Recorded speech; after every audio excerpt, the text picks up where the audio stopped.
As it was mentioned that I am a technical man and Attila is a lawyer, and I have never presented such a paper that in between these two main areas, but as the GDPR is very close in the reality, then we have to do it because as you will see, there are some IT security solutions and IT security methods where GDPR is a very, very effective thing.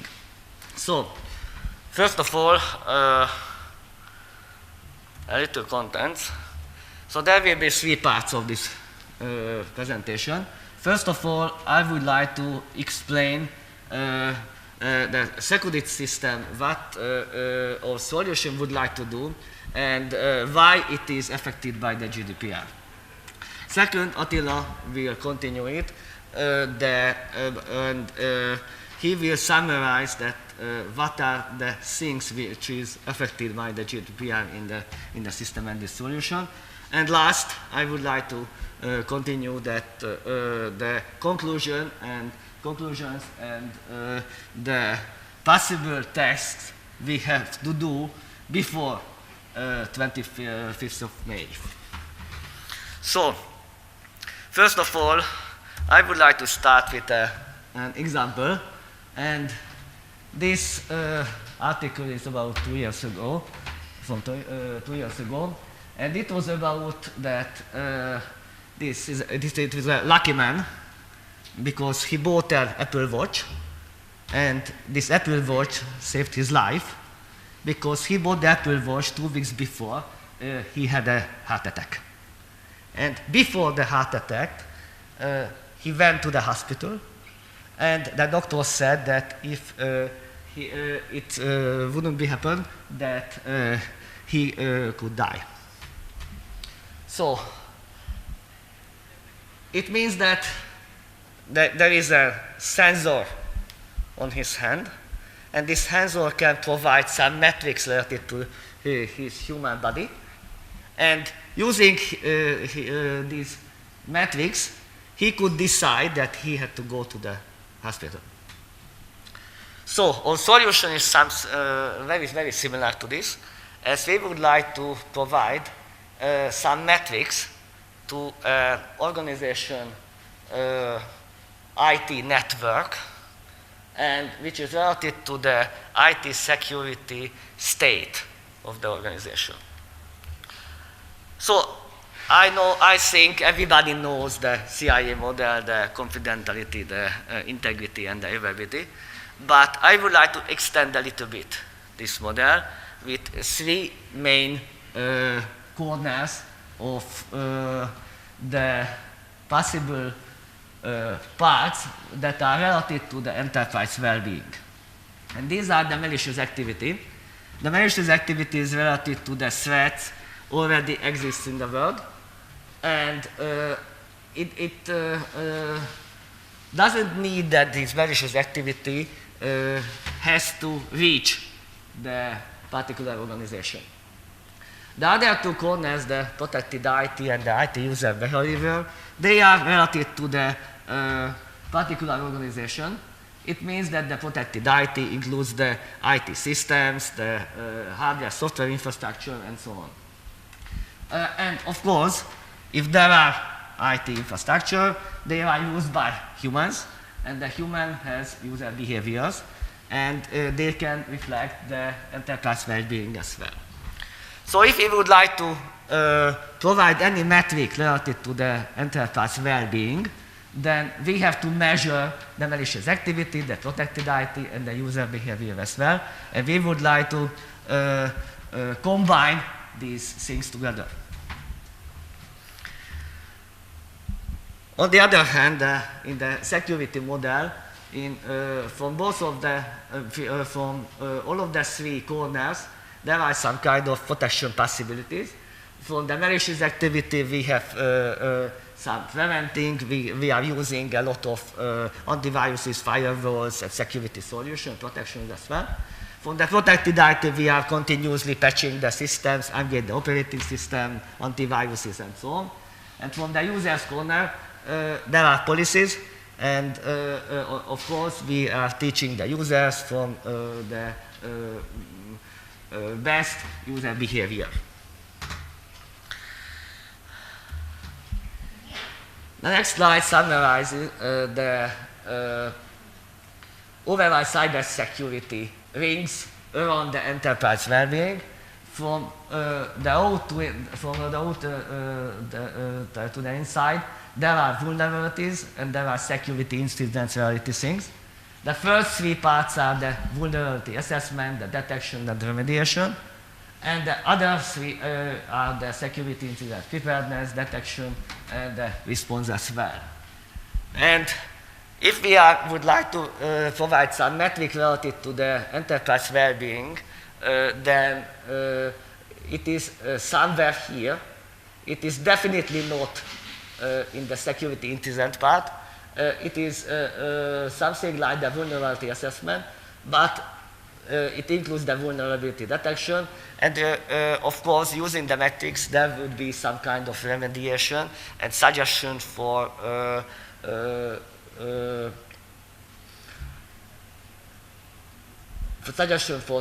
better enterprise security.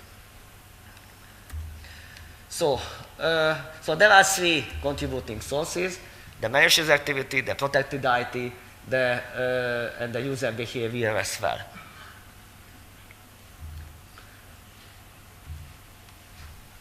The next definition is the definition of the metric we have developed. This is some kind of a probability of at least one threat is able to be executed on at least one device used by the given users in the organization. It means that as it is the probability, it is a value between 0 and 1 or between 0 and 100%, and it is relative to how secure the enterprise as well. And I use the word vulnerability, and a lot of you, as a technical person, see the word vulnerability as the vulnerability of the device or a software or something like that. The vulnerability here is the vulnerability of an enterprise. And the vulnerabilities could be related to the social engineering trick for a human in the enterprise as well. So we have some kind of mathematical background aspect, but at this moment I really don't like to go into the deep. But if you are interested in it, you can find a lot of paper publicly available on our website. How can we use this calculation? We can provide customized metrics. So it means that if there are a set of threats in the world, then this metric can show that these threats, how can they affect the system of the particular enterprise, including the IT infrastructure and the users as well. For example, if there is a malware which can run only on Windows 7 and the company has only a Windows 10 machines, then the company should not deal with that threat because they haven't got any such machine. It is possible to identify dangerous users' behavior, that what kind of users' behavior exists which can endanger the whole company. We can identify the vulnerable IT elements as well. What are the IT elements which are most vulnerable and can provide the most, which require the better protection. We can estimate different contributions as well, including relative to the users group, devices groups, threat types. For example, if there are more departments in the company, we can measure that what is the vulnerability level of the marketing, what is the vulnerability level of the development, what is the vulnerability part of the other departments as well. And it can result that where should we develop better security.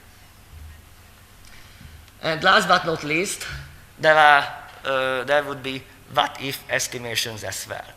So for example, this approach can provide an answer for what would be if I change all of my operating system to Windows 10. What would be if I change my X antivirus to Y antivirus? What would be if I select the 10 most dangerous users in my company and send them to the security awareness program? And as you have seen that for this purpose, we have to use 3 main inputs. The first input was the malicious activity around the world. The second input was the IT infrastructure elements, what devices, hardware and software elements are there. And the third part is the user behavior. And because the third part, it is affected by the GDPR, because if we would like to know something about what the computer users do, then we have to make profilization for the users, and it is mentioned in the GDPR regulation as well. So, in the next few minutes, Attila will summarize that what is the relation with the GDPR. Hi everyone, my name is Attila Kiss and it's a great pleasure for me to be here. Especially I'm a lawyer and this conference is entitled more for IT security issues. So how comes GDPR, the EU's General Data Protection Regulation, in light in this conference? I'm a bit surprised that this room is not fully covered by people, because nowadays all conferences talking about this issue, how GDPR will affect our services, our business, is quite popular, and we have many questions to be answered in connection to the new rules. It has to be highlighted that after 2 years of implementation period, the GDPR will be applicable from the 25th of this May. It's quite close to today's date. We don't have too much time left for our preparation. It's often a question from the audience, is it possible that this deadline will be a bit lengthened? Maybe we will have some more time. I'm almost sure that there is no chance for that, as this date, this whole regulation was a result of a negotiation between the European Parliament and the Council of Europe, European Council. So I don't really see any chance for the change of this deadline. It's not a national law that can be easily altered, and additional time can be given to the data controllers. In this issue, we really have to get ready for the time, the 26th of May. Why was this regulation needed? Why the European Parliament and the European Council voted for this? Sorry, again, Council of Europe voted for this quite new regulation. One of the main goals was behind this, the making of this new law, was that data industry is obviously one of the key sectors, even within the EU. The selling of targeted advertisements, security softwares, or because of the national security needs and threats connected to nowadays challenges, needed some new laws to be applied. Many companies collect personal data, and currently we can see that most of the companies see data protection rules as an administrative burden, something you have to do, an administrative additional task you don't want to do but you have to do. So you steal from some other company's website the privacy statements and some connected documents, but you don't really know what behind this regulation, why we need the protection of personal data.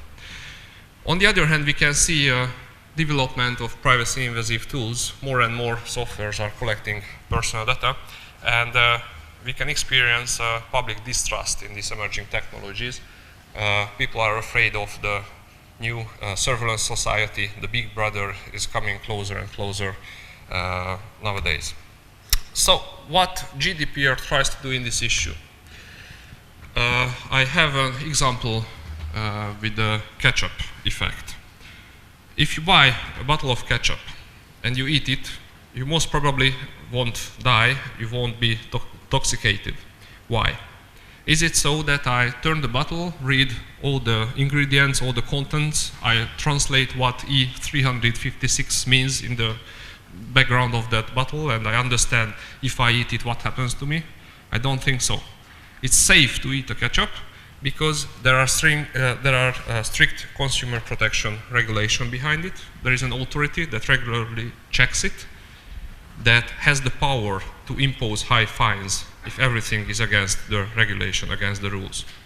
Something similar will happen with GDPR. It's obvious that currently data subjects has no real tools to practice the right for informational self-determination. Maybe they can read those privacy statements, maybe they understand some of it, but cannot really do anything.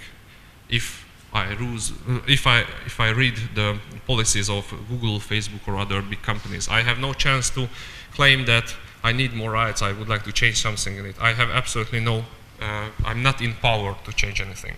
So GDPR tries to change the focus and not giving so much more power for data subjects, but putting lots of tasks for the data controllers.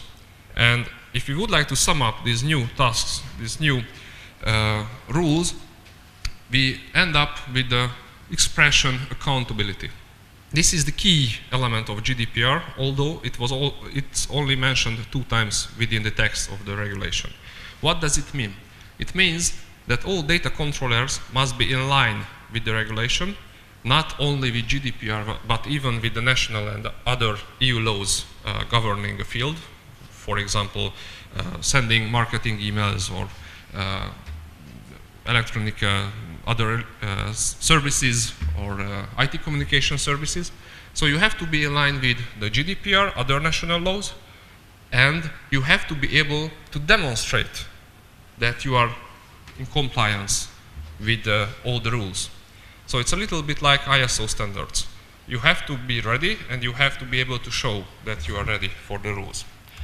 What are those new principles that are covered by the GDPR?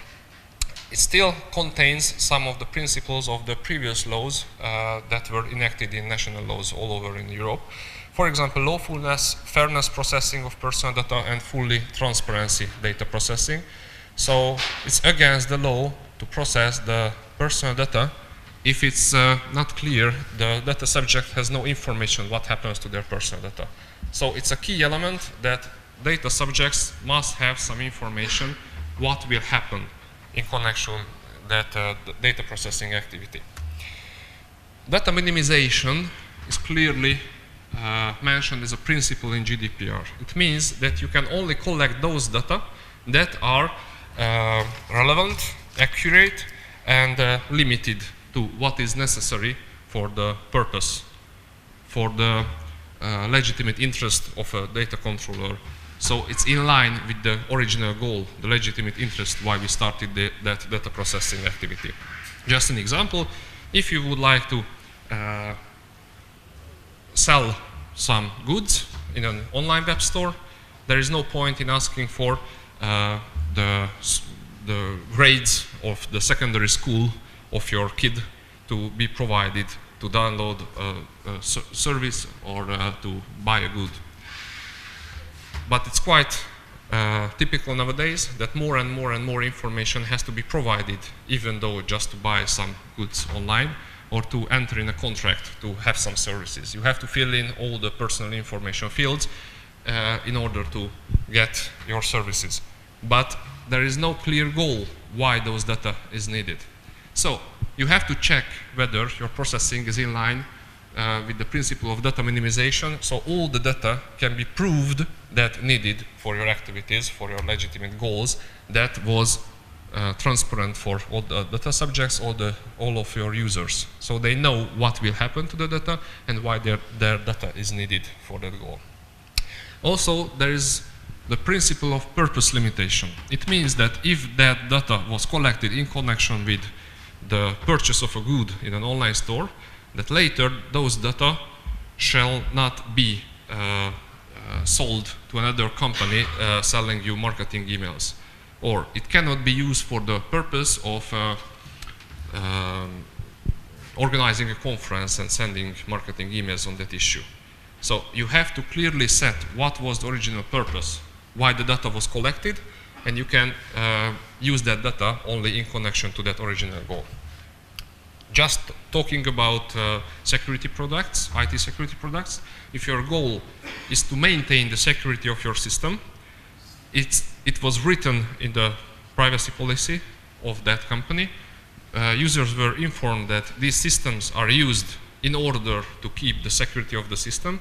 Then the data collected in connection to that goals should not be used for other purposes. For example, for the elimination of the work activities or to base some other employer decisions on these data. So you have to clearly set why was that data collected and what's your goal in connection to that collection. You have to have or provide an appropriate security for your system and all the personal data collected. In some countries, there are national laws protecting the IT system and data processed by the governmental sector. In some countries, also by private companies.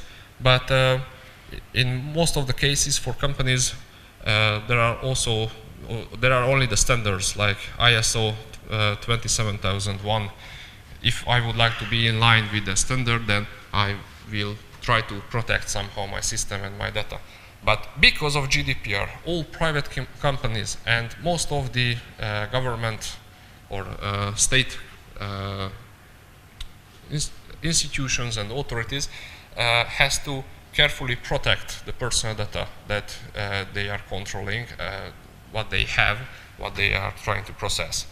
If there, for example, if some data breaches happen, then the data controller has to report it within 72 hours to the National Data Protection Authority, and they have to investigate what really happened and what they did in order to stop the data breaches and what organizational or technical measures do they use to stop any further attacks in that way against your data or against your company. In order to have some effect, similarly to the catch-up effect, we have shocking sanctions in GDPR. According to the section 83 of the GDPR, sanctions or fines can be imposed by national data protection authorities to all data controller companies or state authorities up to 10 million euros or 2% of the global turnover of that year, or in a more dangerous situation or in if more unlawful personal data processing was revealed, then maybe up to 20 million euros or 4% of the global turnover. So shocking sanctions, shocking fines can be imposed. And previously, for example, in Hungary, there was an act stating that small companies, SMEs, should not be imposed by fines for the first time if anything happens, if they process personal data unlawfully. There is no any rules or exemptions under GDPR. So no national law can say that SMEs should not be fined for the first time. So because of GDPR, even the smallest shopkeepers should be in line with the data protection regulation and rules. This regulation is directly applicable. So if any national laws state something against the GDPR should be used, and the courts will decide under GDPR, not the national laws. GDPR has also a quite wide scope. talking about the material scope, so processing of personal data wholly or partly by automated means or even by paper means if it should be part of a filing system. And also the territorial scope of this regulation is really frightening, because not just European data controllers, but all companies should be in line with GDPR who offer goods or services to people living inside the European Union. So also American companies from the US or even from Asia has to be in line with the European regulation if their services is available online for European users. Okay, so how to get ready for that frightening new rules for the GDPR? We would like to offer you two key elements. First, you have to be aware of the new rules. You have to prepare for it, and your company should be ready for the deadline. And on the other hand, you have to change your thinking about your products and solutions and try to be aligned with the new principle within the European legislation, the data protection by design, or its original version, the privacy by design principle that was developed by the Canadian Data Protection Authority and its head, N. Kavukian. So let's see what are our more goals or objectives. If we would like to have our company ready for the deadline, we have to create a roadmap, what to do, how to do. We are quite close to the deadline, so we have to clearly see how we will be able to prepare for the deadline. Secondly, we will have to have an inventory, not just all the personal data we process, but also all of our processes, what we do in our company, including data processing regarding our employees, our users, or even some other data processing activities that's governed by national law. So for example, tasks regarding to taxation in that country is also covered by GDPR. If we process some kind of data connected to those legitimate purposes and interests, we also have to add it to our inventory. So we have to know, first of all, what do we have. I'm working for a huge state authority, having more than 100 data processing interest or goals to process the data for. It's a horrible mess to just build an inventory, what we do and why we do and what data do we collect in order to be in line with the regulation that is that our companies have to face and be in line with. Third task is to have some risk assessment framework. We have to protect our personal data similarly to our whole IT system. So we should build some kind of impact assessment, but not from the point of the company, not like IT security measurements, but from the view of the data subject whose data is processed. What possible harms can be done to an individual person because of our activities, how their rights might be harmed, so how to prepare for the possible risks. We also have to have the security issues, tools to protect the data, and somehow build up a breach notification system. If we have a huge company having hundreds of employees, how the head of that company or people working with the new rules will get some information about a data breach. In order to report the data breach, they have to have the information in time to be able to report it to the national authority. We have to provide the rights of the subjects, the right to get access to their data that is controlled under the GDPR. They must have the information what data processing will be covered, what data and for what legitimate purpose will it be used, and also find out if someone from the street knocks our door, please let me know what information do you process on me or about me, then you have to be able to clearly report it in writing within 30 days what happens to their personal data, what happens to his or her data.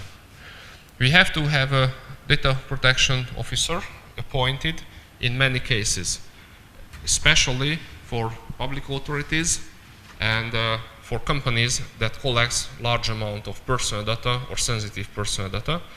And if your company is working in the field of some kind of surveillance, then you must have that data protection officer. But also you can appoint one even if your company is completely working in another field.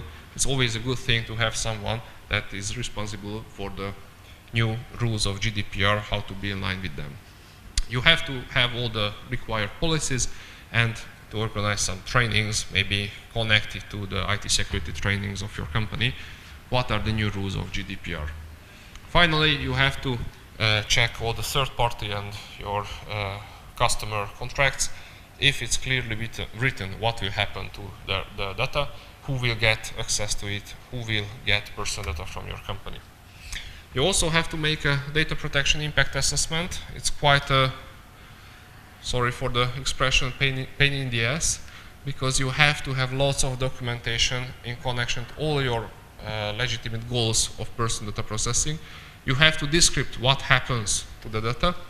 You have to assess the necessity and the proportionality of all your data that is needed in line with the data minimization principle.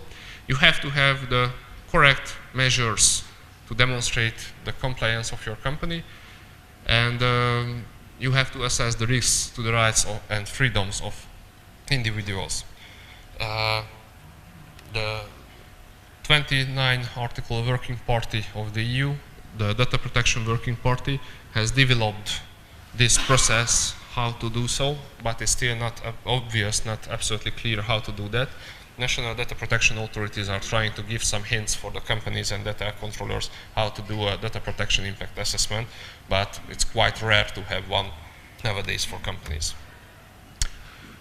And the second option to get ready for the deadline is to build in the new principle of data protection by design to your services and to your products. What is this data protection by design principle? The GDPR states that the controller shall, both at the time of the determination of the means for processing and at the time of the processing itself, implement appropriate technical and organizational measures which are designed to implement data protection principles. So if you start to plan a security system that will sum up and collect information on your users for security goals, you have to clearly know how you will protect the rights of the individuals, how will you inform them, and how will you limit the processing activities. So you have to use this principle during the implementation and planning of goods and services. You have to make a risk-based impact assessment, what effects it may have on individuals, and the whole field thinking about how to do that in practice. The privacy engineering is a bright new field, something that is connected between lawyers and IT security experts or IT experts, how to build some solutions that will help you to be in line with GDPR. So I will give the floor back to Ferenc, and he will sum up some options. Okay, before going forward, I would like to underline that in the security field, there are a lot of solutions that are affected by the GDPR. For example, if an organization has an antivirus installed on the computer, and there is a setting that if there is a suspicious file there, and it is sent to the vendor, that it cannot be excluded that there is not privacy data in that file.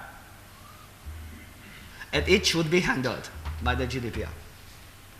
On the other hand, if there is some kind of service which logs the, make the logs about the traffics related to the HTTP,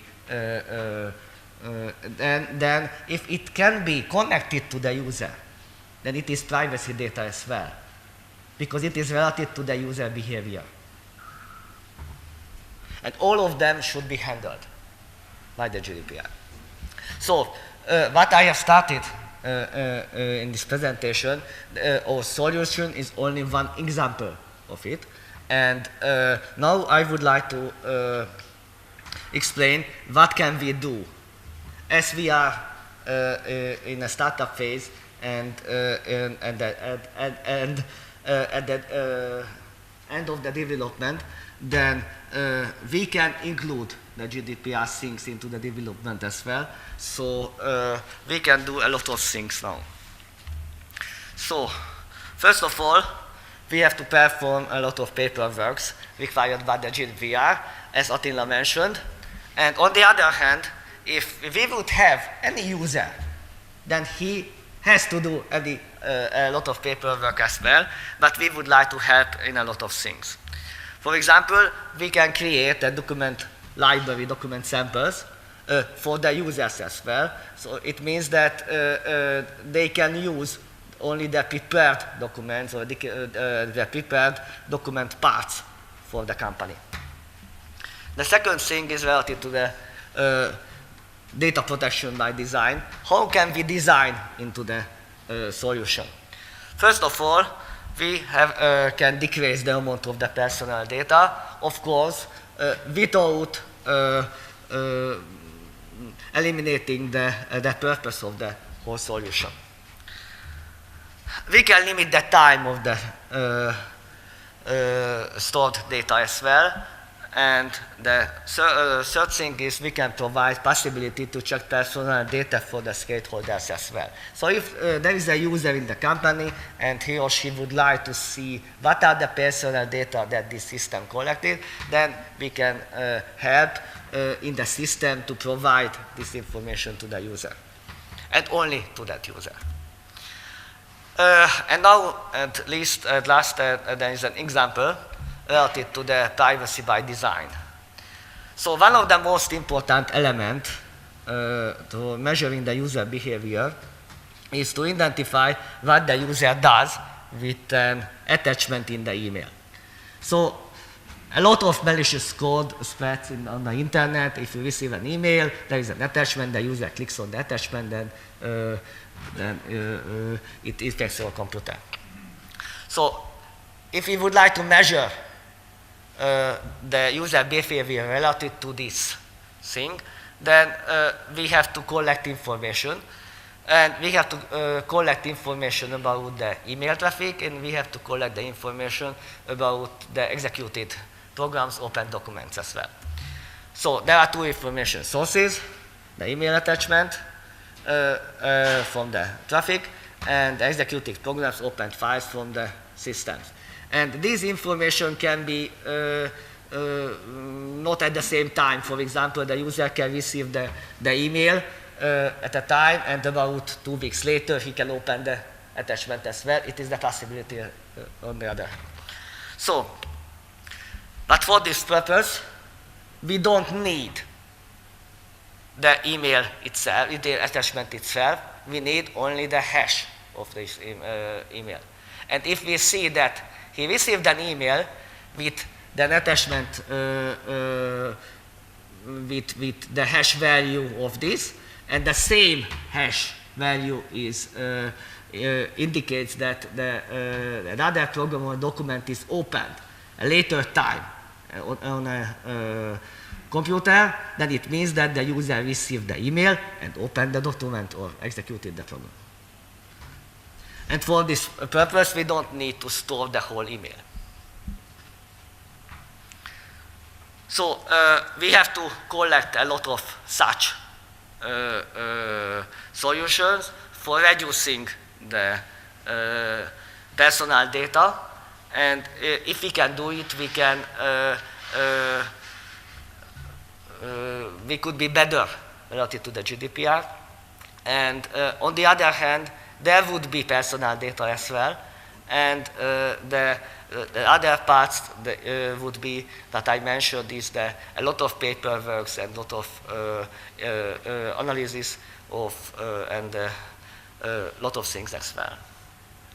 So thank you very much, and if you have any questions, we can try to answer. So I have a couple of questions here.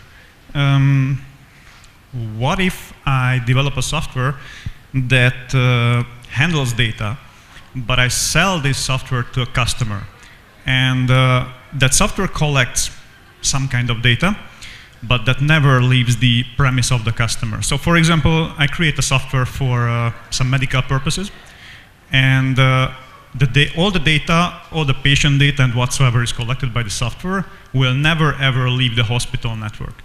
Who is affected by GDPR in this case? I am, or is it the customer?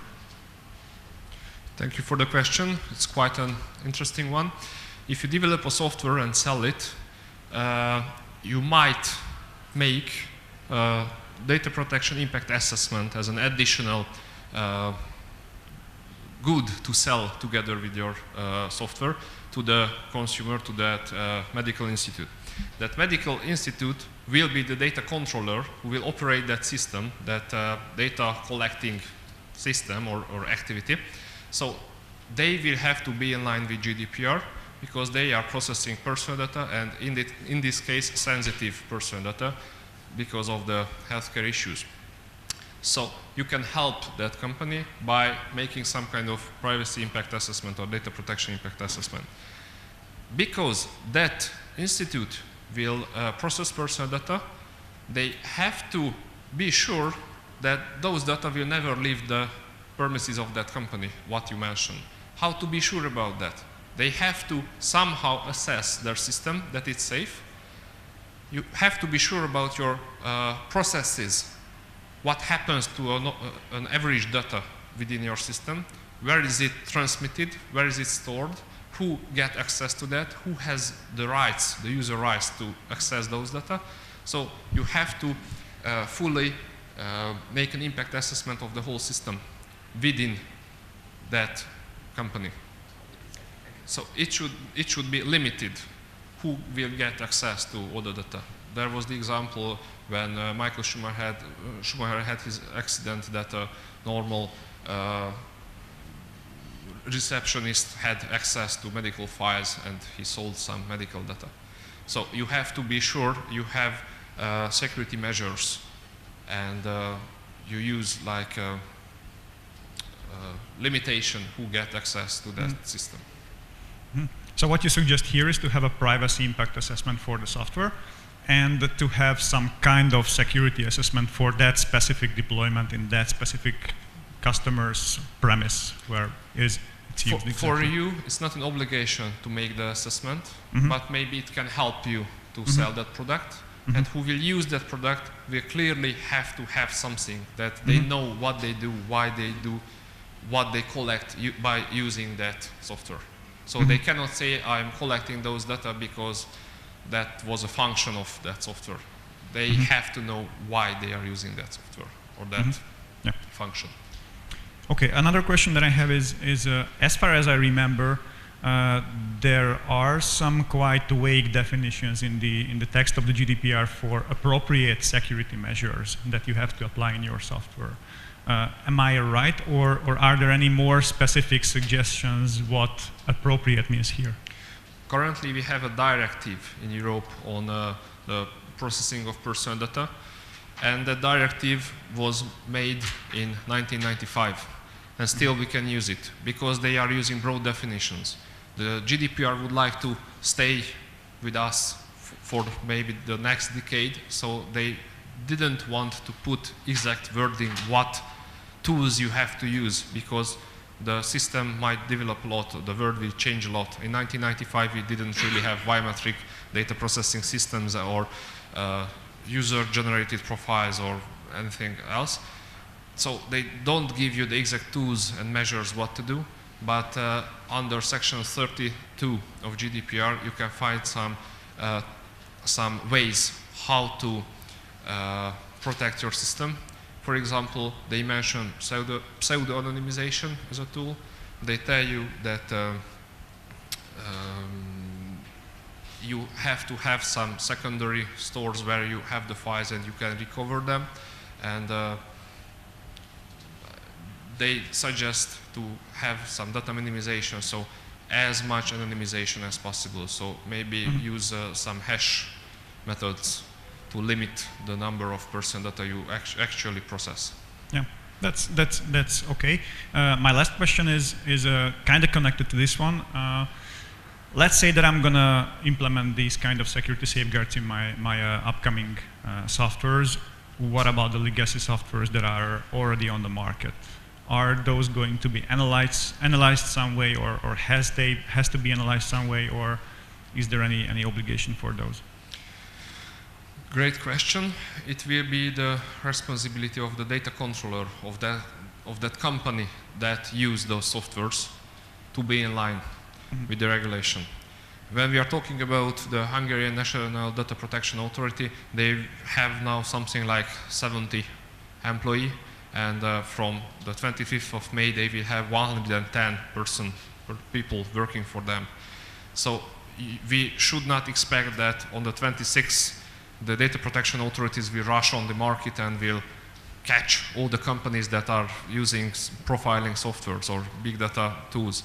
But what might happen is that one of your former employee turns to the National Data Protection Authority and says that this company stores in an unlawful way sensitive personal data in that database, in that system, and using that surveillance cameras here, and there, or recording phone calls not in line with the regulation.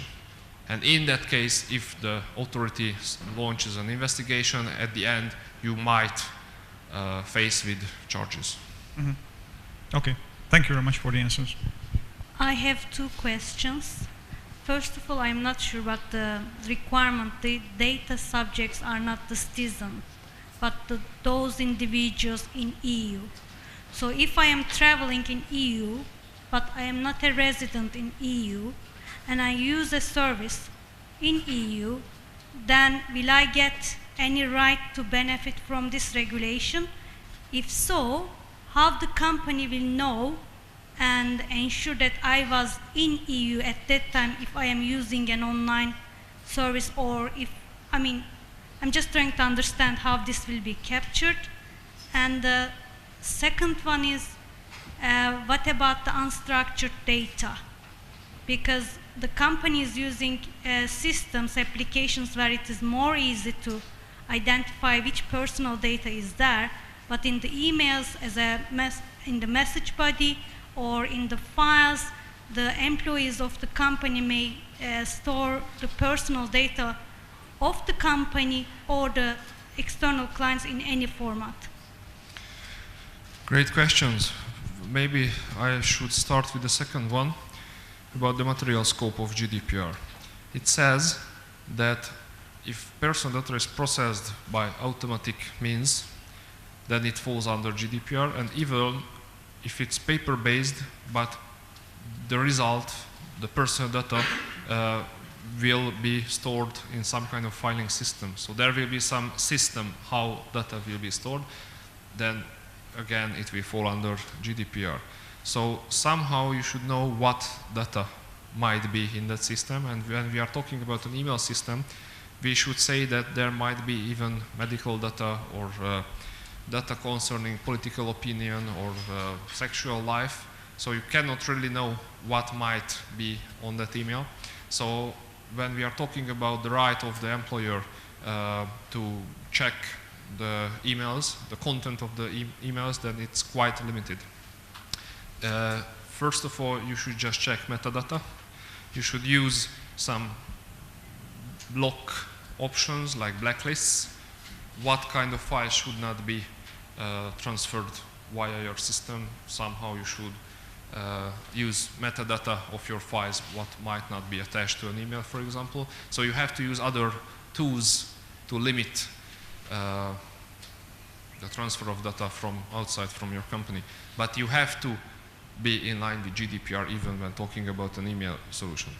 May I just add something? One of the requirements of GDPR to delete the data when the data subject requests, and you need to confirm back that all data deleted from the systems. So it is easy in the structured format, but how the companies will ensure all the data deleted if it is not in structured format? GDPR has a list of legal base legal basis. What a person data processing can be based on. What reason I can process the person data. It can be the consent of the subject. It can be the legitimate interest of a company. It can be a national law or a law of the EU that lets you process the personal data, and so on and so on. When we are talking about the right to erasure, it's connected to the consent legal basis. If it's under the law that you have to process that data for some reason, even though the data subject would like to have the right to erasure and ask for the deletion of that data, you cannot delete it, obviously. And if there is some legitimate interest, which is clear that you have to have it, for example, to recover a system, you have to have some kind of recordings of your whole system written in a DVD format or somewhere. There is no clear way to practice the right for erasure. Then the legal basis for that will be the legitimate interest of the company to have some security stores for your data. So the only thing that will change, that it will be not subject to the consent of the user, but the subject of the legitimate interest. And I cannot remember your first question. The first one was not an EU citizen traveling in EU. I think we can decide this issue in connection to the services. If it's available within the EU, then it doesn't matter if it's a national of the EU or not. So if I offer service that is accessible while an or from an IP address used within the EU, then you have to be in line with it. How to do so? Yeah, it's a strict question. Maybe somehow the EU tries to form the thinking of the whole world, because any services might be accessible from the EU. Previously, a few years ago, I read an article that companies might post some huge signals at the front page of all the websites stating that this service must not be used by EU citizens. If you click on this button, you state that you are not an EU citizen, and therefore they can process their data not in line with the GDPR. But I think that companies will more likely use it as a marketing option to tell that we are in line with it. Some email services offering their services from the US already joined the Privacy Shield agreement, stating that we are okay with the EU laws, please use our services. And they got more income because of that, because European companies are using their services. Amazon and Microsoft also offers now cloud services based in the EU from Berlin. They says that we prove it with the contract that no personal data will leave the EU if you use our services here in Berlin. Maybe it has some extra fees, but it's already available. It's in the cloud, but within Europe.